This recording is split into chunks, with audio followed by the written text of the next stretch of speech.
District minister of फिलहाल मोरो तहसील भरूचा ऐं ॻोठ थोड़ा शरीफ़ सां तालुक़ु रखां थो।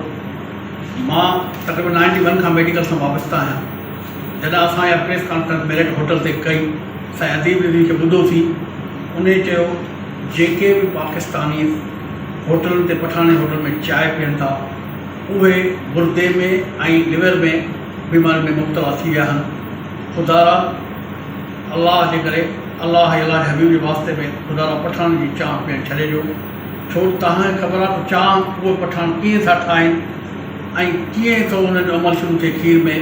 उन में हिकु चीज़ फार्मूलिन ईंदी आहे जेका हिन वक़्तु कराची जे अंदरि 30 रुपए जी बोतल आहे, उहा मिलाए ऐं उन में चांहि ठाही वञे थी जेका गुर्दे खे ऐं लिवर खे डैमेज करे थी।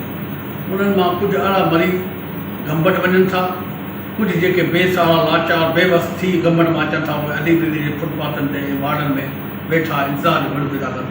पर साईं अदीब रिज़वी साहब जॾहिं मेरिट होटल में प्रेस कॉन्फ्रेंस कई ऐं इहो मैसेज छॾियईं त ख़ुदा पठान जी चांहि पीअणु छॾे ॾियो ऐं तव्हां पंहिंजी ज़िंदगी बचायो ऐं तव्हांजा इहे नुक़सानात अॻिते हली तव्हांजी फैमिली ऐं तव्हांजे बचड़नि लाइ नुक़सान थींदा। ऐं अलाह जे वास्ते इहे सभु चीज़ूं पठाननि जी चांहि पीअणु छॾे ॾियो।